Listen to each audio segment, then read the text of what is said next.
Okay, and we are good to go. Okay. Well, and on We are good to go. my electronics on this side do not agree with you, but that's cool. I'll start anyway. Go. All right. Are we ready for the intro? Take it away. All right. Good morning and welcome to this Golden Week edition of the Taidu Studios live stream. Now, for those of you who don't live in the land of the rising sun, Golden Week is the unofficial name of a period each year that includes four national holidays over a 7 day span. And most workers in Japan will have some or all of these days off, and those days are commonly spent in domestic tourism.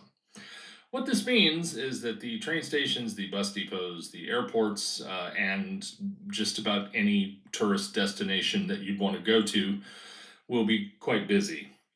And for this reason, this is the week of the year where Sensei doesn't leave the house. This is correct. And for those of you who are new here, welcome. This the voice you just heard is our Sensei, Sean Taidu Head. Say Ohio, Sensei. おはようございます。Okay, and I am your assistant helper chaser of links. Ring bearer. Ring bearer, nice, nice. But like, do you mean like the little boy that walks down the aisle No, in I red, mean or I do you mean mean like the Frodo? no, I mean the skimpy girl who walks in the ring with a number. Oh, a ring girl. Yeah, but Yes, I thought ring bearer was better and sounded like like it sounded better. But when in my mind, that's what I was imagining. I got really confused because I was like, no, like, so does that make you Sam? Like, what are we talking about here? Yeah, there's one of my favorite episodes or the season of How I Met Your Mother is with Barney's wedding, and he says, Mm. "Oh, I got a ring bearer." Like, okay, I need you to be very, very precise with your words here. Do you have a literal bear that has a ring, or do you mean a ring bearer? That would be an awesome. That'd be a wedding to remember. A literal bear just traipses down the aisle with like the ring in its mouth or something. I bet if we went Anyway, to Russia, you could find it. so Sensei, do you know the four holidays that we are observing? I don't know. I think there's Children's Day. Yes. That's one of them, and I think there is a government holiday for like it's a like the Prime Minister Day. Okay, so Um, what we have is Showa Day, Showa. That's because which it is actually the comes from the movie. There's actually a film in the 1950s that inspired Golden Week, by the way, and that's the one where that comes from. And then interesting. what's the other one? Well, there's Showa Day, which is the Emperor's birthday, Emperor Yep. Showa's birthday. There is Constitution Day, Yep. which is when the new post-war constitution was put into effect, and I'm sure lots of Japanese people were super stoked about that. They're already breaking Article 19, so it doesn't matter. So it's not even a Right, thing. exactly. And then there is something called Greenery Day, which is a day dedicated to the environment because Yep. apparently Emperor Showa loved plants. Okay. Um, But before we started calling that Greenery Day, there used to be a national holiday because of a law which declares that a day that falls between two national holidays is also a national holiday. In Korea, they call that situation is called Sandwich Day, where Ah, you have a holiday on a Monday and a holiday on a Wednesday. That automatically makes the Tuesday a holiday as well. interesting. And then Children's Day, Koromo no Hi, is actually it's the boys' festival, Tango no Seku, Yep. and it's families pray for the health and success of their sons, and they put up streamers that look like carp. So Yeah. if you've ever seen that kind of flag, looks like a carp. That's for Boys' Day. Yep.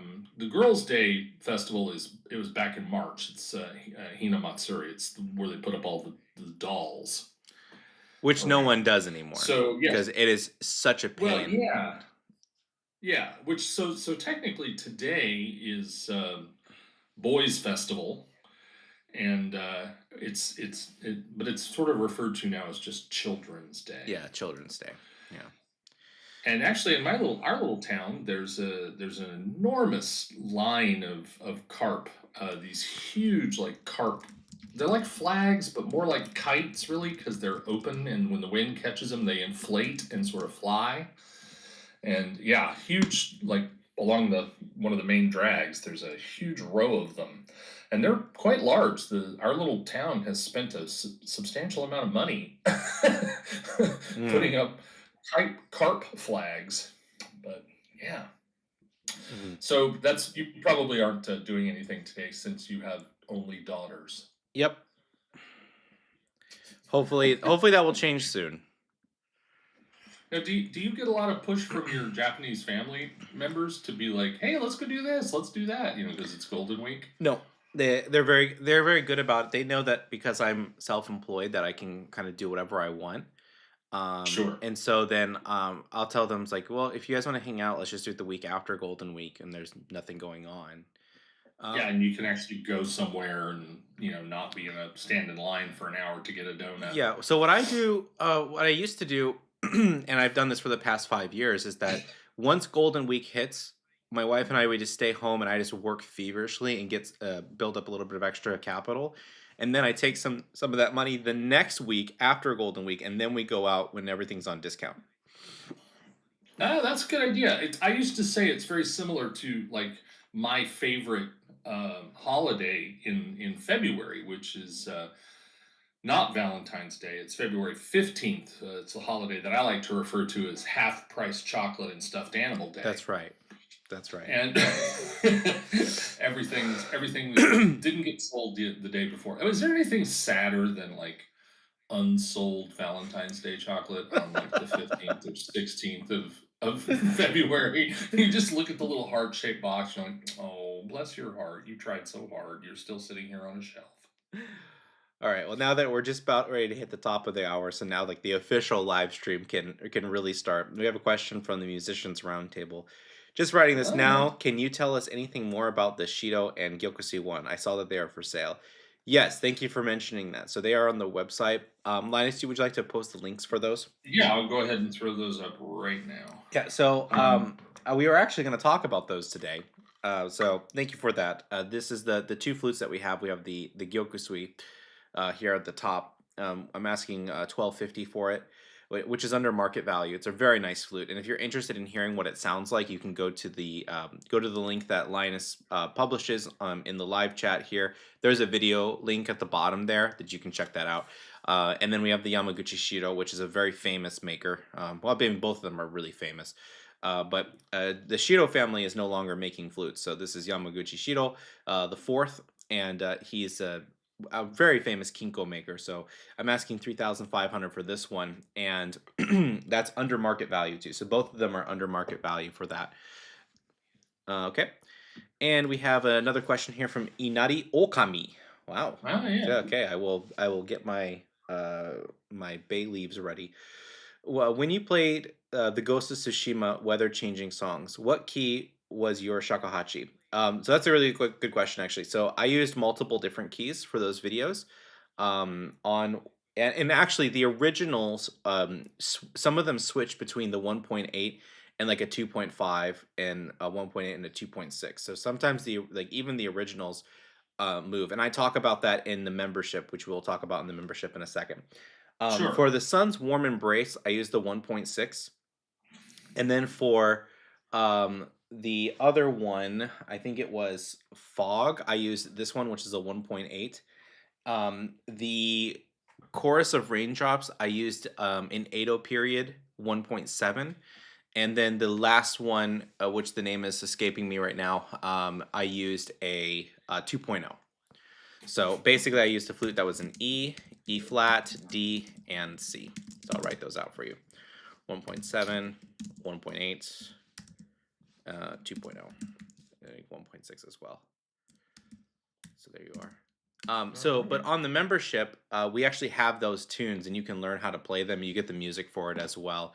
And so I always talk about the membership, but I want to ask Linus here, who since we have him, you're on the membership. What is your take of it? Why should people join the membership? Well, for me, the main reason that I use the membership and the reason I find it useful is that it's just there's so much information and so much nuance in learning to play the shakuhachi, that being able to return to your instructor's, words and listen to them again and say, wait, what did he say? What did he say about that? And go back and listen to it again is invaluable. Also, as you move forward in the repertoire and you find yourself, 6 months or a year or 2 years down the road, and someone mentions a song from earlier in the repertoire, you're like, yeah, I remember that, sort of. Hmm. And then you can return to it again and either go through the performance or go through the tutorial element of it again and be like, oh, right, right, right, I forgot about this. And because our scores are so, for those of you who aren't familiar, like shakuhachi scores are not like Western scores. A Western score is much more a blueprint of the piece, whereas a shakuhachi score in some cases is kind of like notes hastily scribbled on a cocktail napkin about the piece. It's really nice to be able to go back and be like, oh, that's what this little mark means, or that's what this bit of kanji is trying to tell me. And so I find it just as a documentary kind of element very important for my playing at the point that I'm at. Also, I find that there are times when I have been playing a piece for a while and have kind of allowed it to shift and change to where it's my version of the piece, and it's not quite what was written or not quite what I learned. It's nice to be able to come back to that tutorial and be like, oh right, I'm holding this note, too long, or I'm not playing this rhythm quite correctly, or even in some cases, the idea that you've um, like there's some pieces that I know by heart and I've known for years now and play them as warm-ups or whatever, and they deviate quite substantially from the score sometimes if you don't return occasionally and brush up on what's actually there. So I find all of those things to be reasons that the membership is invaluable to me. Mhm. And I also find that the community that comes with studying that membership is very valuable as well. And so being able to go and talk to people who are looking at the same documents that you are and looking at the same instruction that you are and discuss how they're interpreting it or how it's working for them is very valuable also. Yeah, All of these are things that I never had in any other instrument that I've ever played. I'll say one of the things that, one of the things that at least I've noticed that I thought to myself was like, wow, that's actually really helpful is because there's a large comment list of questions that people have asked and then I answer them. A lot of people will have that same question, and when they scroll through the comments, they go, "Oh, I didn't even think I had that question, and I have that question," and then they get an answer. So it's almost like the it's a benefit of being in like a university course because in the what the great thing about being at the university is not necessarily reading through the textbook with your teacher. It's the other students' questions and those questions are questions that you have that you didn't know you had. It's like that thing is Oh, like you don't know what you don't know. yes. Yeah, Yeah, that sort of thing. absolutely. That's the And big, the one of the biggest benefits. Hitsuji-san, by the way, says like and subscribe. That's correct. Please like and subscribe. The musicians, that's but the correct. musicians roundtable says, Linus, what's the best part about the membership? The best part of the membership, honestly, is just the fact that you can return to it eternally. You can return to it over and over and over again. I know especially if you're already a musician, you might look at the Shoden book, the early pieces, and be like, "This is so simple." How hard can it be? Hmm. There's an incredibly there's an incredibly nuanced amount of information, even in these early pieces. I have students that want to race ahead, like, oh, I can't wait to get to Chuden. And I'm like, yes, I understand the desire to move forward, but Mm-hmm. being able to come back to these early pieces, these foundational pieces, and fix what you're doing and realize why maybe you're having a bad flute day, or maybe why you don't love your tone, or why you can't hold a note as long as you want to. It's all built in to these lessons, and coming back to them over and over again it's just incredibly valuable. It's like having your teacher in your neighborhood and being able to stop by their house and go, how does this go again? Mm-hmm. Follow of mine says when I asked him what's his favorite part of the membership, he said that's hard. But he said access to the music and techniques. Without the membership, it's not an easy thing to come by. Yeah, absolutely. Absolutely. And you mentioned that kind of like, you said like kind of being in university and being exposed to just what we call in the liberal arts the life of the mind. Mm. Being part of the membership kind of allows you to have a taste of the life of a musician, right? The Mm. ability to like have that document in front of you and to constantly be honing things by returning to it.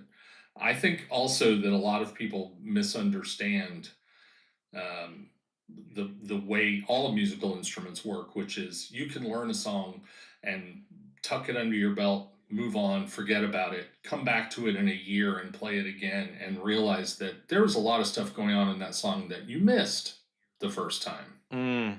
Yeah. That's and I didn't have this obviously. I had to create it because what I always do when I create a video on YouTube or if I create something like this course, I'm always making something that I wish I could watch. Right? I only make things that like I'm really interested in. And so sometimes like I surprise myself where I'll make something and there's like no views on it whatsoever. I'm like, okay, well, only I'm interested in it. That's fine. But then like I'll make like the Japanese music theory series and I'm like, okay, absolutely no one's interested. I'm literally doing this because I like it. And then that's where videos are like videos on scales and people are like, I get 20, 30,000 views. And I go, what is wrong with you people?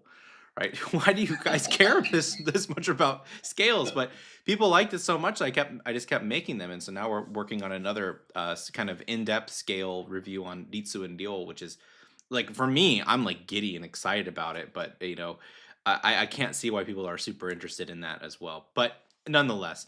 So let's go ahead and get on to some shakuhachi stuff. I think you have some questions for me, Linus, that we can, because Well, one of the new rules, by the way, for this live stream is that I have to play shakuhachi at least once, right? right, we have to actually talk about Shakuhachi That's and right. play Shakuhachi a little bit. So, do you have something you want to play? Are you in the mood to play something? Or do you want to demo one of these amazing flutes that are for sale? Well, I suppose we can do that really quickly. So I'll just play the both of these flutes. So this is the Gyokusui first.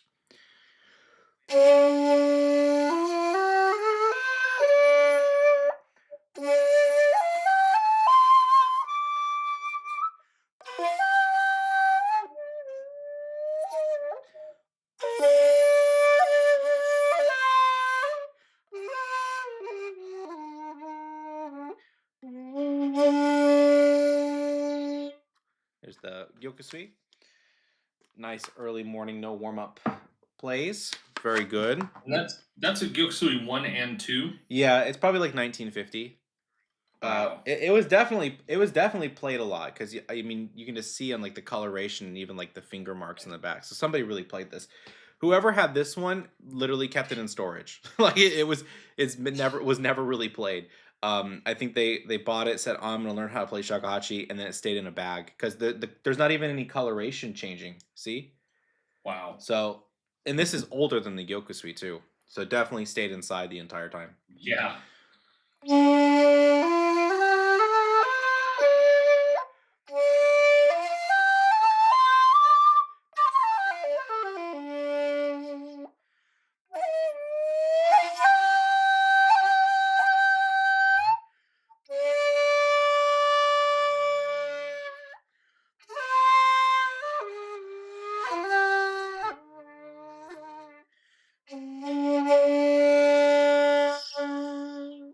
Like really, really warm and just classic Yeah. Kinko sound. Yeah. That's the like fudge brownie right out of the oven Oh sound. yeah, for sure. Pretty Yeah. impressive. So those are lovely, and those are both available on Sean's website. Links above, and it's become kind of we've had kind of a boon of interesting older flutes coming through the door lately. Yeah, yeah.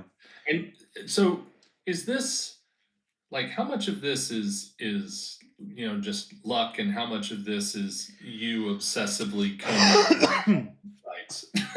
um well, okay, I would say that actually a good part of it is luck. Yeah. Because the thing is that you man, auction is hard. Auction is very, very hard. And I've seen flutes where I was like, I want that so bad, but then when I look at it closer, I go, that Uchiguchi's not original.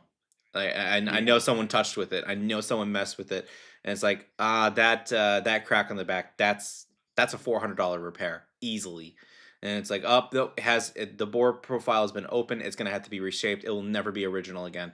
And so there's stuff I have to be so careful on. And one of my favorite types of auctions is when there's only one picture because I know that it will sell a lot less, but I know it's a way bigger risk because you have to say, what are they hiding from it?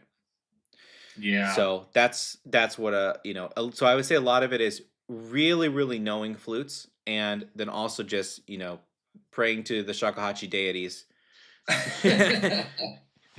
And so Yeah, here you I, have it. I think I think a lot of people go online and look at flutes and can't don't have enough knowledge to know what they're looking at. And we've talked a lot on this channel about the unfortunate first flute, right? Everyone's got Oh that. yeah. A lot of people have the unfortunate first flute. Yeah. Right? But on the other end, when you're looking at sort of more high end kind of older pieces or collectors pieces, there does tend to be on occasionally you've got the person who has no idea what they have Yeah. and they're asking nothing for some kind of masterpiece. And then That on the yeah, but opposite that's side, very you've got rare. people. It is very rare.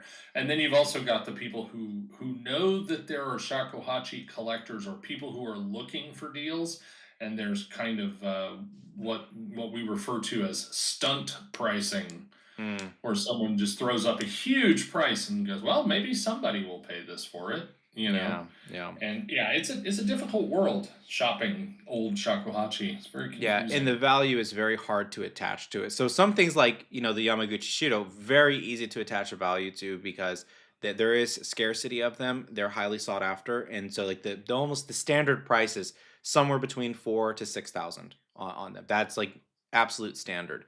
Yeah. Shigemi, those are all Inoue Shigemi, those are also very easily priced 6,000 to 10,000. Kindo 8,000 to 15,000. Araki Kodo the third, 15,000 to 30,000 depending on the condition, and so on and so forth. So there's very easy. Like sometimes when you find those certain flutes and those names, you go boom, that's the number for it. But then you get to like a Gyokusui, is it the first and only the first? Is it the first and the second? Who's working on this in the workshop, and whose hanko is it, and so on and so forth? That changes the value a lot. If it's just the Gyokusui one, it has a lot more value. If it's just the Gyokusui two, well, it has less value. And if it's a Gyokusui three, well, then it can have a ton of value, but it depends on what hanko, right? And Yeah. so, Yeah. It is very tricky. It's a very difficult world to negotiate.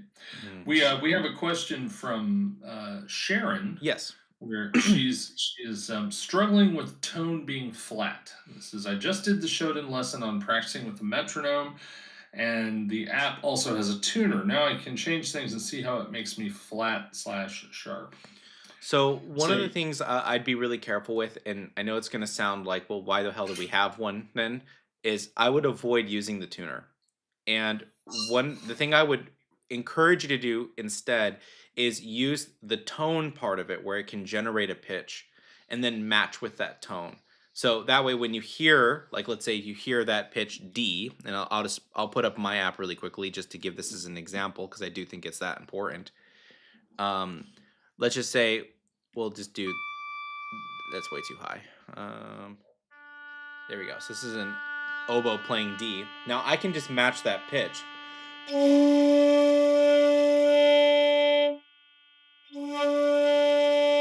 Now I'm going to purposely go flat.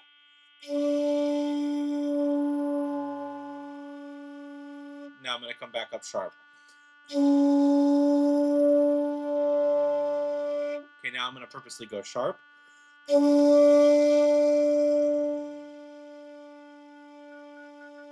And back down to pitch. This is a much better way to train your ear than just looking at a screen. Because looking at the screen actually gives you nothing. It only trains your eyes. It doesn't train your ears. And so with that, even just going and hearing that pitch, not looking at it, just hearing it, and then matching to the best of your ability, then purposely lowering it so you can hear what flat sounds like, and then coming back up into tune, then purposely going up sharp, and then coming back down. This is the absolute best way because you're not just training yourself to what is in tune, you're also training yourself to hear what is out of tune. So that's what I would do instead of looking at the tuner because the tuner just won't help you. And I know it sounds like crazy, but the tuner really is for like tuning your strings, like on a violin or tuning, your guitar strings or something like that. Not actually tuning in terms of when you're playing. That has to be done with your own ear. Yeah, absolutely. And although if you're a player of other instruments, it may feel odd to get away from the tuner, like, to rather than looking at it, to be listening to a reference pitch. It is invaluable. It's definitely made a difference in the way I play because I came, to shakuhachi. Although I played woodwinds as a kid, I mostly played guitar and ukulele and things like that.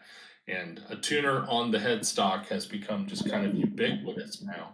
Mm. And not having, not being able to look at a tuner felt really odd, but now after years of practicing with drones, I don't use a tuner very often. I might spot check if I'm doubting what I'm hearing with a tuner, but or if it's like a flute I've never played before, I might throw it on a tuner real quick to see where I'm sitting.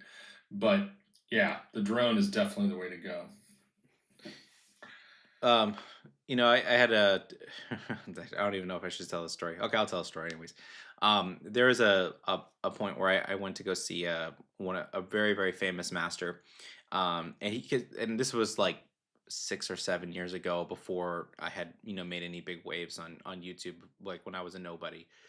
And when I showed up with my main stick that I always use, and the teacher, a very old man, he kind of goes, "Sean-kun, Robuki shiteru?" Like, do you know what Robuki is, little Sean? Do you know? I go, oh boy, I'm gonna let him have it. And so he puts the tuner on the stand and sets it to D. I'm like, all right. And I blow this just massive fat ass row, right? And his his wife, who's a very famous koto player, stands up and goes, "Who made your flute?" And, so yeah, I was that was one of my a little bit more of a too prideful moment, but he was very impressed with the pure amount of sound, and then we played some Koten today to that together, and he was really really happy with it. He said, "Yeah, you're a very good player. It's like I see really good things for you. Please leave." It's like you don't need to be here, sir. But it was really nice to meet him and hear him play. He had played Yokosu. He played some Koten for me, and he had some really nice tone colors and stuff that he was playing with. That's So awesome. Svenja asks, can you mention which notes are good to put together as a drone when playing Hankyoku? okay, so this goes into the scales of that. So this back to the music theory stuff. So maybe we can pull up Linus, go to the Shakuhachi drones. Sorry. The modes of Shakuhachi. If you can Mm-hmm. pull up that music theory video and post that in. There are Got it. one things that it's kind of difficult is that I can't just give you an answer to this because there actually is multiple drones that you can use. So I'll give you the three drones that are most common that you're going to use. It'll be G, which is the lei pitch, roll, and re. Those are the three that you'll use with a drone. Now, why those three notes? Okay, well, in modern shakuhachi, we use three modes that are primarily throughout all honkyoku. Every once in a while, you might run into the other two, but it's so rare, I wouldn't even worry about it. You actually run into them in sankyoku more than you run into them in the like into the honkyoku world. There is akebono, honchoshi, and kumoi. So those are the three. And so those three modes are basically just if they're the same scale, they're just positioned differently on the shakuhachi. So there you have it. Those are those little three pitches. So C, G, D. Yes, thank you for the TLDR there at the end because that's what the person sitting at home with their little 1.8 wants to know. That's right. So, yeah, that's actually something that has come up a lot. People saying, "What drone should I use to practice this piece?" And that's for Hankyoku. I think that's pretty valid. When you're looking at if you're trying to play more modern music or OST, it can be a little more complicated. It Yeah, gets a little more complex, because then you need to know especially the key. Like, you have to know what key you're in, and that can be anything, honestly. yeah. And oftentimes, even though I like to use drones or I like that shruti box kind of sound, Yeah, I do too. uh, it's really cool. But it doesn't always work, particularly if No. you are playing more modern stuff. Sometimes just a reference pitch is your best bet. So that's what I do. I use I on that drone app that I use, or the tonal energy. I use the sound of the oboe because it's basically a pure sine wave, and so it doesn't mess with your fundamental or your overtones, right? So you can just focus on that pitch, and then you can play anything and match it to it. It's the most helpful thing for me, and so when I'm preparing like a piece or whatever, one of the first things that I do is I run through the piece pretty much without rhythmic considerations. Like, I'm somewhat rhythmically responsible as I'm going through it, but the main thing I'm listening for is I slowly go through and just make sure every single note really is sitting comfortably and resonating with that tune. I do that for both modern and Honkyoku pieces. Then from there, that's when I'll do like a rhythmic run, and then I'll do a rhythmic and a tonal run, which is usually way under tempo. And then from there, I can finally turn those things off, and I record myself and listen back and stuff like that. But yeah, those like doing like especially for an instrument like shakuhachi, which is so temperamental, you really have to be like on it with yourself for this. And this is somebody coming from somebody who has multiple music degrees and who has been playing professionally for many years. I live and breathe by the drone. Yeah, yeah, that's definitely becoming more and more true. The more I play, the more I feel that the drone is kind of, I don't want to say that like heartbeat because that's not quite right, but it is definitely the backbone of like especially the early start of a practice. Mhm. The Absolutely. beginning, the first few notes, the drone is very important. So, one other thing I wanted to mention too, by the way, is we have all this nice merch that I've made at the on the Taidu website. So you guys should go check that stuff out. We actually have a new T-shirt design and some new stickers It's, and stuff, which are pretty badass, if I'm gonna say so myself. it's pretty cool. We just made this one, by the way, Linus. You didn't get to see this one yet, and it looks incredibly awesome on a black T-shirt. Maybe a little bit too yakuza, but if everybody wants to go and click on that link really quickly, it is safe for work, I promise. But it's Fujin, the god of wind, playing shakuhachi, and there's a golden dragon circling around him. And then we also have one that is just him, no dragon coming out as well. So there's some really cool merch on the website. A lot of cool stuff for t-shirt designs and whatever. So definitely pick one up. It supports the channel and all that kind of stuff. Also, the backstory there is that Sean decided to put that on a T-shirt to stop me from getting it as a tramp stamp. We didn't have to tell him that, but I mean, if you want to let him know, that's fine with me. Yeah, I want to be able to go to onsen someday, and I can't have this multicolored tramp stamp sticking up out of the back of my shorts. Um, All right. one other before we get to the next question, which I see from Fall of Mind. There is one other part of the website that I do want to mention. So I'm in the process of hiring translators to translate a lot of the like really important research that's been done that's only in Japanese. We're going to be doing a book fairly soon, which is on the history of the Honkyoku. It talks about all the different Honkyoku pieces, where they come from, how they came to be. Also talks about the history of Kinko, the history of Tozan, and how all of these things came about. And so we're opening up the website for donations to make that stuff happen. It is really expensive to translate the just the translating aspect of it, right? Just taking the words from Japanese to English and having a professional do it is about $2,500. That doesn't Yeah. include copyright fees, doesn't include like all of the other stuff that's going to go along with it. So I'm putting up a lot of my own money to do it, and I have one of my sponsors who's putting up a lot of money as well.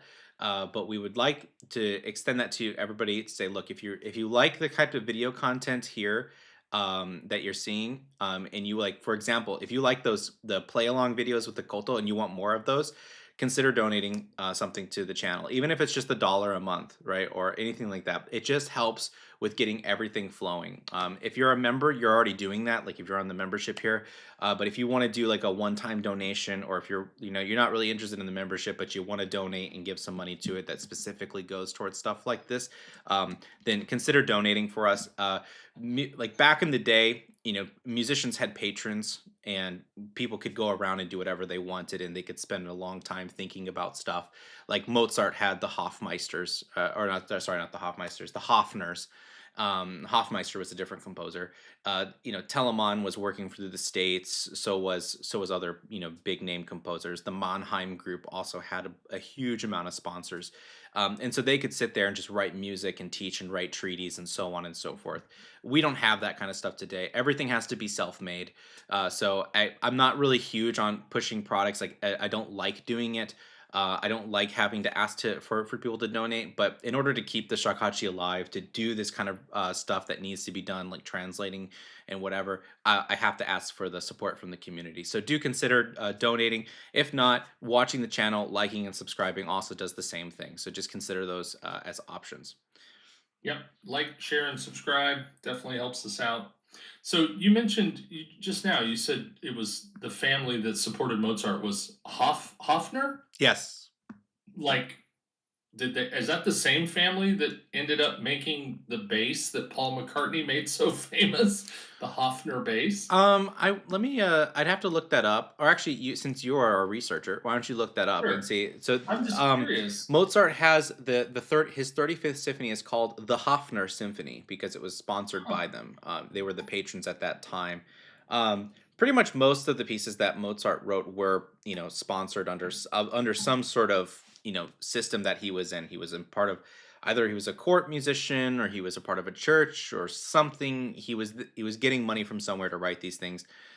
He did write some pieces that were not paid in that sense.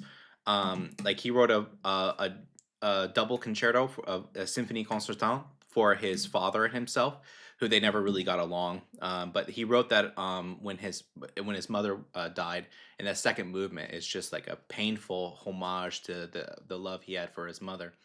Um, but getting back to the point is that he had a lot of patronage, and during the galant era of music, classical music, 1750 to even throughout the romantic era, sponsorship was huge, huge, huge, huge.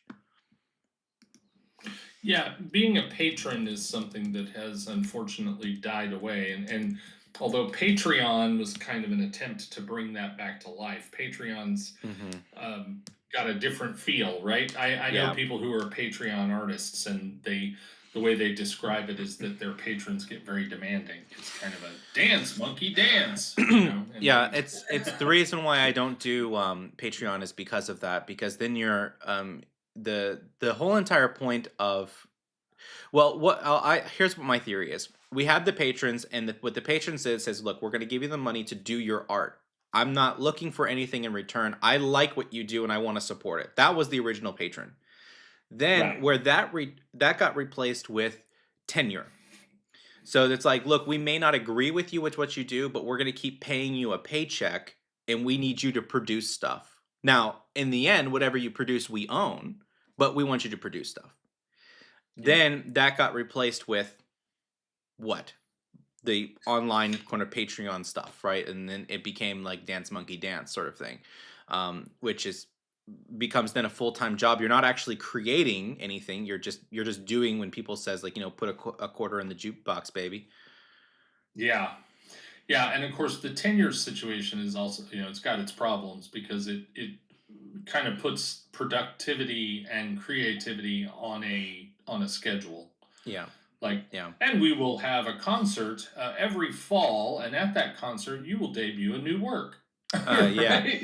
Look, And maybe you don't want to, yeah, you I'll know. tell you right now that I still I have one piece of music that I haven't played that I commissioned. And it bothers me because it's something that I need to have done and something I promised to have done, but I can't do it until I get back to the States because I need a really good, like, I honestly I need a really good jazz pianist who is like familiar with classical technique. And that those people just aren't here in Japan that I'm readily, like, I'm not friends with, right? But in America, I am. In America, I can go hit them up and say, "Hey, let's go do this concert," and they'll say yes. Here, it's much more problematic because they don't know me, I don't know them, and whatever. But even putting, like, that brings up another point. Putting up concerts is not cheap, right? It is Yeah. not cheap at all. And so all the concerts I do are pretty much fully sponsored by somebody else, unless I do, like, I want to do an event. Like, if I want to do an event, I want to play these pieces and stuff. Then of course I have to do all that stuff myself. But imagine, you're just wanting to play these pieces and whatever, and you're like, okay, well, maybe I'll just sell concert tickets for $10. Maybe then not people will come, and then you realize that, oh, but booking that concert hall's 500, so I need 50 people just to make up for the concert hall. Right, just to even break Yeah, even. I have, and that's not breaking even because you have to hire the pianist, you have to hire the koto player, you have to hire this person, you have to hire a light person, you have to hire audio, you have to hire this, and then you have to print, this and that, and then you have rehearsal time. So then you're like in a major deficit. So then you Right. go, all right, well, maybe I'll get grants or something like that. No, nope, those aren't for you. Those don't exist, right? Those are long gone. You need to apply for those 6 months to a year in advance and have your fingers crossed that you will get them. Then so you're like, okay, well, maybe I'll just bump up the tickets to, $20. Well, then you're still not even close. So then you have to get to $30, $40 for the concert, and then it's hard to get people to come because the price is higher. So then you negotiate with yourself and you say, okay, I will make it $40 and everybody gets a drink. Right? And then you have that cost that comes in, and then that also becomes a deficit. So when you go to a concert that's self-funded, where somebody did it themselves, just realize that the hardest part of it was probably not even preparing the music, it was preparing all the things that went along with it. Yeah, yeah. There's that we were discussing before we went live, the idea that, there are sort of three levels of participation in these things. You Oh, have the yeah. audience level where you show up, you enjoy the event, and you paid your fee and you go home, and that's that. Yep. We have the performer level, whereas the people that are on the stage that make the thing happen right there in the moment. And Mhm. then there's that third level of people that are from the lighting to the guy pushing a broom, making sure the hall is clean before you get there, and the Mhm. person who printed your profile, your program, and the person who is serving snacks during the intermission. All of those people exist at another Yeah. level of making the thing happen. Mhm. I want to tell a story about my one of the times that we were duped completely. When I was at the Cleveland Institute of Music, we were sitting down for the composers' orchestral readings, and the CEO and president of the university or the conservatoire at that time was Joel Smirnoff of the Juilliard Quartet, long time member of Juilliard Quartet faculty, and like huge name in the music industry, one of the biggest people in classical music, especially violin. And so he comes in, he's going to conduct some of the pieces, and he's there to, make sure everything runs smoothly. And we're all sitting, it's basically like 10 composers, all of us in the studio are sitting there, about getting ready to hear some of the, the master students' pieces. And he gets up there and he says, "Look, before we get started," or he goes, "Look, before we get started today, I have a couple things to say." Right, and so he gets to them and he goes, "Look, there are people in this world that make it so this is even possible to do." We're like, "Oh, okay, we're gonna have one of those speeches. Like the reason why you have music on the stand right now, like, oh, he's talking about us." It's like, and he keeps going. It's like, and they work so hard. Like, that's right, we do. They work to the bone. Like, yes, finally some recognition. I'm talking about the stage crew. It's shit. It's like, like, well, we got left behind once again, but that's okay. Right? But I remember that was one of my like, we're like, wow, he's really passionate about the composers. Like, finally, we're getting some Oh, okay. Well, we tried. We thought we had something there, but oh well. Yeah.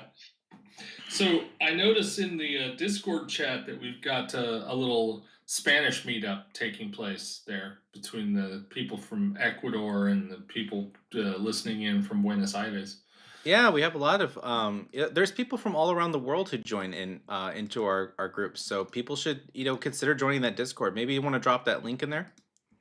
Yes, I'll do that. And also, we have a question from that guitar regarding modes in Japanese music. Are they the same as modes in Western medieval music, like the Dorian mode? No, those are different. So the church modes, which I was wrong about saying the church has 7 modes. They have 8 modes, but one of the modes is really the same. It just has a different ending pitch. But anyways, there those have are a little bit different because the modes there actually, though there it's the same scale, it has a different starting pitch.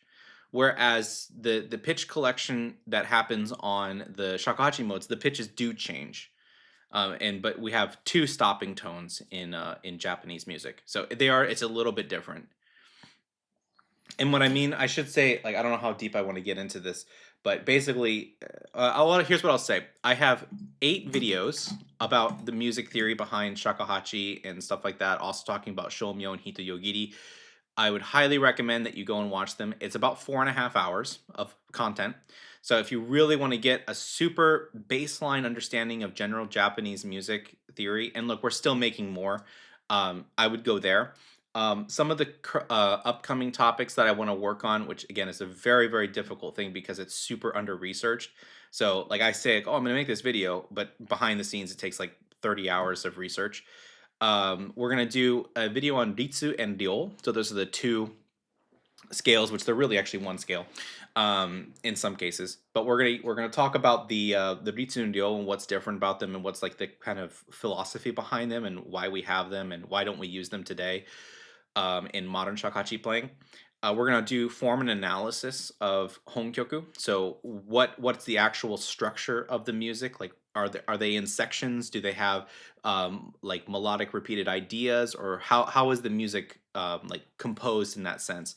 Like for example, shomyo actually has it depends on who you talk to about this. Now, if you talk to more of like the sort of philosophical, theological side of things, they're going to give you one answer, and then the musical side of things is a different answer.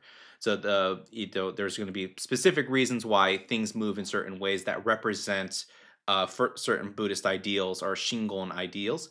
But then in the musical side of things, we can say, oh, there are 51 noted patterns that are repeated throughout all of the pieces. So in these 51 patterns, you kind of pick and choose which patterns you put, and then you put those all together, and then that makes a piece. Whereas in shakuhachi, we also have something very similar. We have a lot of patterns and things that are repeatable and things that you find as like endings to melodies or endings to sections of music. You also have lines that function as connecting lines between one section to another section, and so on and so forth. So there are stuff like that, and I think it's worthwhile to know them.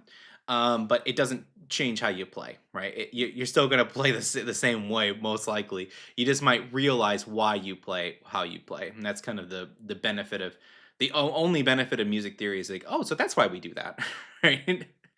So Yeah, I just threw up the links to the scales and to the modes and the 12 note system and sort of the beginning of that Japanese music theory section. yeah. Yeah, and if And you just type Japanese music theory, I'm like the only person that has a video or anything like this. Like you will find other videos, but it's specifically pop music, where they have a in Japanese pop music. Like, what's the name of that thing?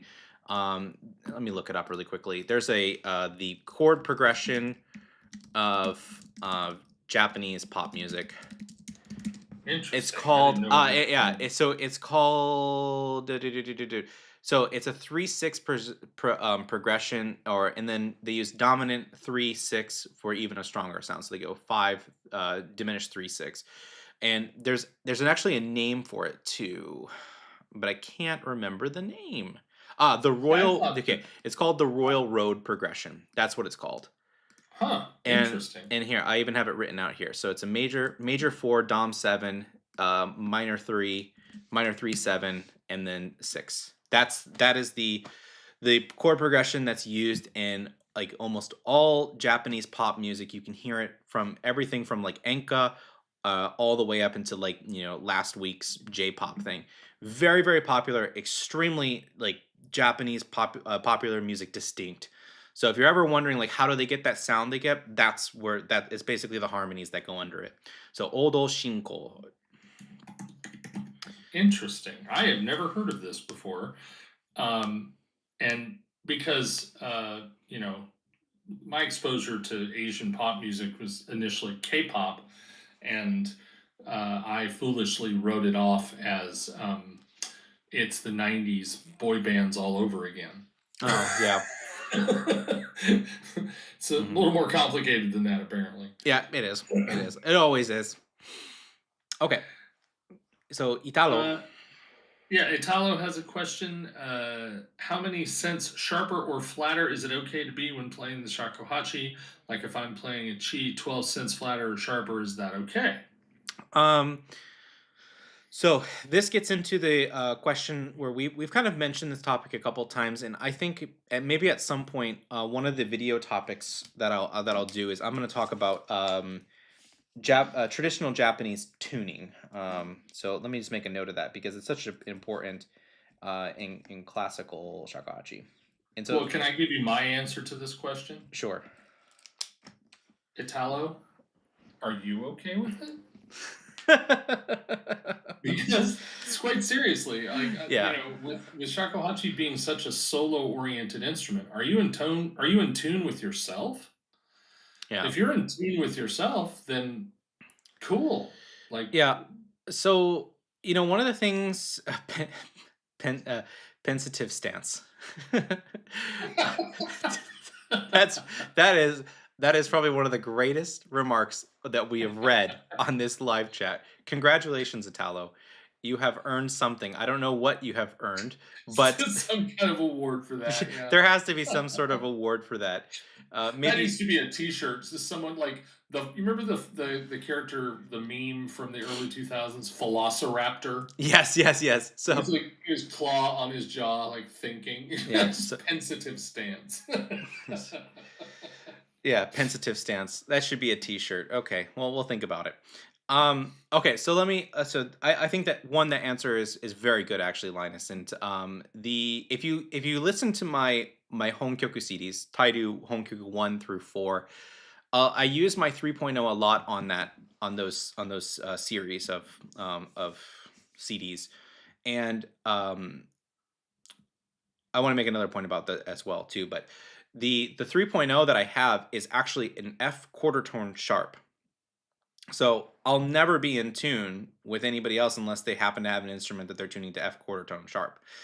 But I'm in tune with myself as I play, and that's fine, right? So there, I'm not actually caring about, if is Ray, is it actually sitting on G? Is it too sharp or whatever? In this case, because it's solo context music, so that's like the first part of it. It really depends on in what context are you playing this in. Now, it even gets a little bit more difficult because when we play classical Japanese music, we're much closer to the Pythagorean system. It really is the Pythagorean system of tuning, not the modern 12 tone equal temperament. And even though we say the Western orchestra now plays 12 tone equal temperament, they really don't. They don't play that way at all. They actually are much closer to the Pythagorean tune. Like when you hear string players play, they're adjusting and shifting, and you would hear a chord, and you'll say, "Oh, like wow, that's so beautifully resonant and in tune." But then if you would put a tuner up to each person individually and play every single note, they would be in some cases sharp, in some cases flat. So, for example, in the key of C major, if you played the dominant chord, the dominant 7, G B D F natural, that F natural is going to be really flat. It will not be in tune. It will be 5 to 10 cents flat on that note. Why? Because that note is getting pull to want to go down back to the tonic pitch. Japanese music that works and functions the same way. So those stopping tones that I talked about before, like when you play, let's say if you're playing in Honchoshi, you have two stopping tones. You have re and ro. The re pitch, the u right above it, the u is getting pulled down to the re. So the u is going to be flat. Then the ro, it's going to be pulling down the E flat, so that's going to be even closer to the ro as well. So those two pitches will definitely be flat, but the F will be wanting to be pulled up. So the F then becomes slightly sharp. So if you're thinking of it in that way, you're going to be like all over the map. That's why I say that like with using the tuner, it's not really worthwhile because it doesn't actually give you the information that you need. Like it can help you, I guess, for just playing Ray and roll, but all the other notes, it's useless because you'll actually won't sound good because you're going to be quote you'll be in tune, but you'll be out of tune. You won't be harmonically resonant with what you're playing. So the answer, unfortunately, is not as simple as just saying yes or no. It always comes with this asterisk and a layer of footnotes under it. Yeah, that's a really good question, and it is a question that those of us who kind of, if you played piano or guitar or something like that, where you're tuning and then you tune and then you go play, right? You don't think about bending pitches or being just a little flat or a little sharp to match what's going on around you. Yeah. It's the shakuhachi is quite a shock for those of us who've played instruments like that. So it's very interesting to think about, and also it's just something that over time you will develop a sense of what is an acceptable variance for you and what sounds good to you. And Yeah. not to take away from the heavy theory answer that we just got, but a lot of it just really does boil down to, does that sound good? Yeah. Yeah, it does. You also get to the point too where you're gonna have to constantly adjust. Like one of the things that really bothers me and like working with koto players is that the string tension for the koto doesn't just stay perfectly in tune the entire time. And especially if you haven't been playing on the koto or if you're in a new tuning, the tuning shifts. So like so for that you have to kind of go flat a little bit as you play the piece. Mm. And that can be really like this is the one of the most common issues with the classical orchestra. Because the strings, as they play more, they're going to go flatter. But as the winds play, they're going to warm up and they're going to go sharper. So it's like, well, what do you do? Well, then you tune the strings a little bit sharper, and then you just tune the flutes and stuff a little bit lower, so they're kind of pushing to become a little bit sharper, and then all the string players are pushing to be just a little bit flatter. And then as they play, they kind of adjust, and there's like an equilibrium that happens. Yeah. But it This sorry, go ahead. no, no, I was just gonna say that's just the problem that it is. The tuning. This reminds me of when I was trying to play 12-string guitar, and there's a sort of a joke that goes along with that. Do you know how long it takes to tune a 12-string guitar, Sensei? Oh, it's endless, right? Just as Yeah, soon as as soon as you finish the 12 string, you have to go back to the first string. yeah, the answer is no one knows. Yeah, yeah. It's never happened. I I Like, I actually own a hollow body 12 string guitar, like that's from like the 70s, I think, early 70s. It's a beautiful mm, piece. I need to get it restrung and worked up on, but because the what's the bar that goes through it? It's the not the truss rod. yeah, the truss rod has to be pulled back down so then the neck is straight and so that the Mm, action's not so high. But it's a beautiful instrument, beautiful, and when it stays in tune. But yeah, that's the biggest issue is that it's amazing to have those like just full like harp like harmonies on your guitar, but keeping the damn thing in tune is just awful. Harp, yeah, I and actually 12 strings also have a huge problem with the so much tension on the bridge. yeah, and the neck always gets pulled because of it, and so Or the bridge. I had a craviola at one time, and the bridge just completely popped off of it, mm, and I had it fixed by a luthier, and then I don't know, maybe 6 or 7 months later, it popped off again. It was yeah, just kind of impossible to fix at that point. But yeah, so this whole tuning discussion is. I tell my students, they're talking, oh, I'm really struggling with pitch. I'm really struggling with pitch. I go, mm-hmm. Yeah. Yeah. because that is kind of the flavor of shakuhachi. They say in Zen practice, they say pain in the legs is the flavor of Zen. Mm, Yeah, pitch, working with pitch, becoming friends with pitch yeah. is that is kind of the flavor of shakuhachi. Yeah. And it's just the flavor of music in general, like for those who True. really think about it. Um, my best friend uh, is a world class violin player, like very very well recognized. He's an extremely amazing player, and I really like the way he plays. And I wish he did more concerts, but he's actually um, has a major stage fright, which is ironic, but he's very good.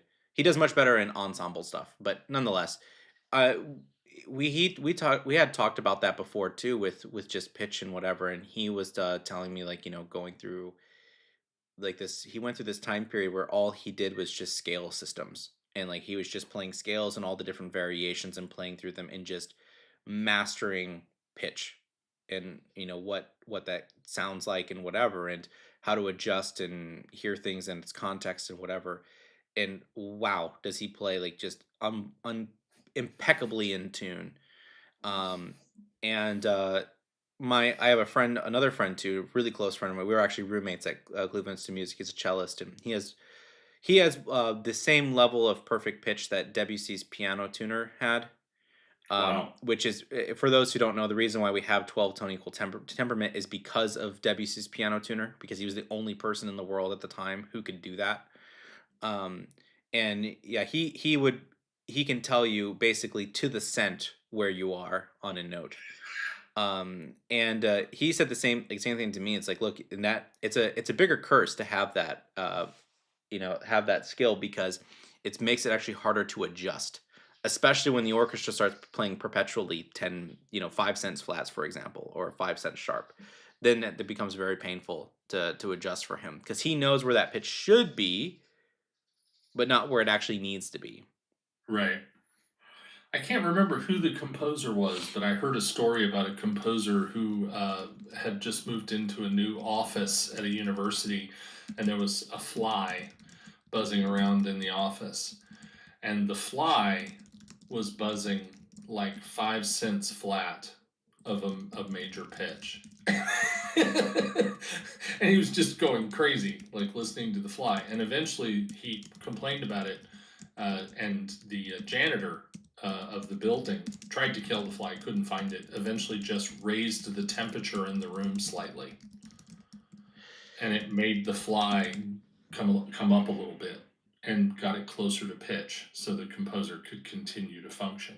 Mm. So having totally perfect pitch is kind of a blessing and a curse. And so Dakatar asked me about if I have a recording of How to Know Me. I do. I actually have a bunch of recordings of them, but I don't have them public because they don't meet my standard of what I would want. And like there are recordings out there of pieces where I say, like, oh, I could definitely play that like so much better. But it's not like one of those pieces like How to Know Umi, so I feel like it's fine to get away with. And a lot of my channel stuff, it's not designed for setting like this is a standard of performance for this. This is a educational resource. But Haruno Umi is a whole nother beast, where because it's so famous and so well known, that if you're gonna upload a performance of Haruno Umi, it absolutely has to be perfect in my mind. And perfect in that meaning is like you just can't have any of those little tiny flubs. So my goal this year is actually I am going to be uploading a lot more of the videos with me playing with Kolto. As probably many of you have been seeing, every Friday I've had a new video with Shakuhachi Kolto duet stuff. So more of those are to come. I actually have like the next, let's see, even through June.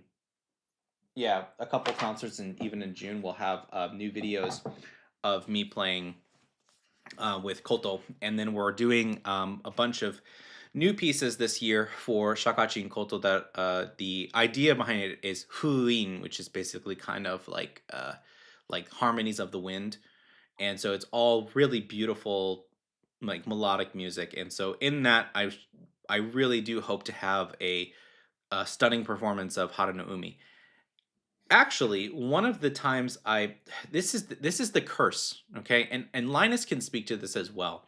When I don't have that recorder on and I play like a concert and there's no recording of it, there is a level of performance that just goes to like what the absolute f just happened. And and it's those things, those moments where I go, it's because that recorder's not on and no one has a recording of it. And Linus can even say, can tell us, talk about this when we did the festival in Nara and I Mm. played I played with the Koto players, like I did Mayudama and Rokudan and all those pieces. Like, you want to talk about a little bit of what happened there? Well, just in general, whenever there's a recording, it's sort of a Murphy's Law kind of thing. You know, Yeah. it's never, you don't ever have that recording where you played at an 11, right? Hmm. Everything is just, you listen to the recording and go, mm. You Yeah. know, it's okay, it's not great. And then when you're just relaxed and playing, like in that situation where you're just playing for a handful of students, you know, it's almost more just a demonstration. You're Hmm. incredibly relaxed and it's killer. Yeah. It's amazing. So definitely happens to everybody. I think it's honestly, because I've heard lots of famous performers say that, you know, the best version of this song you'll never hear because it happened in a jam session in my living room. Yeah. There are a couple recordings that I have where I say, yeah, that's the best I can play, and like that's absolutely fantastic stuff there. And But I'm thinking of one of my favorite recordings of all time, and I think that everybody should listen to this. It's with Heinrich Schering, Mm. and it's Heinrich Schering playing Chanson d'Amour Oh, by Suk, and which is actually an arrangement. Um, and it is, let me just pull this up quickly. um it's an old black and white video, but the thing is you won't get better, like, tone, pitch, expression, musicality, like everything about music is in this performance, and it's just insanely, like, it's so inspirational. So if you wanted to hear something that will just move your soul, that is the performance right there. wow. Yeah, Italo was saying that has a lot to do with the nervous system. Yeah, it does. And and the more players you have involved, like to have a soloist really crush it on recording, it just means that one person has to have a great day. When you have an ensemble, two, Mm. three, five, an orchestra, whatever, you need more and more and more people to all be having a great day at once. Dat guitar is being sassy again. So he says, "So it's good to be blind sometimes then. I'll never know when people record without me knowing about it." You know, Yeah. fans of the Grateful Dead for years and years have said that the very best versions of all their songs are the bootlegs. Yeah. Yeah. You know, so Yeah. of course, fans of the Grateful Dead are also frequently very chemically altered, so it's hard to know if that's how much of that is the song was great and how much of that was how much brown acid you had that evening. You know. So what I guess before we get it before we get off, and what I would request that people to do is to like this video and subscribe to this channel. And I want you to leave in the comments, either in the live chat or in the actual comments of the video when it gets, like, re-uploaded to the YouTube server. I want you guys to post the most magical performance that you've ever seen on YouTube, right? So just post the video below. What is that video that just made you go, "Oh wow." Like, it not just technique. I mean, something that hit you to the being of like your core being, made your soul stir, as they say. And so mine is that Heinrich Sharing performance.